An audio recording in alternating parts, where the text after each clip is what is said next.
Bago sa saksi, isang lalaking binaril at napatay ng isang gwardiya matapos umanong mag-amok sa Maynila. Saksi live si Jamie Santos. Jamie! Iga, nagpapatuloy ang investigasyon ng Manila Police District Homicide Section kaugnay ng isang lalaking wala ng buhay dito sa Pedro Hill Corner, Mabini Street, dito sa Ermita, Maynila.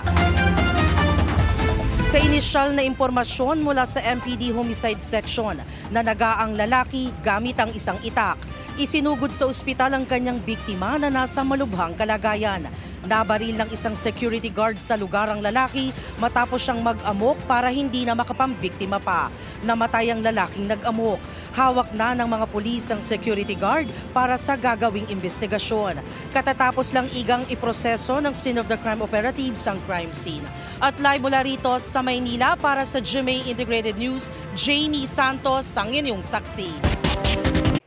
Mga kapuso, sama-sama tayong maging saksi.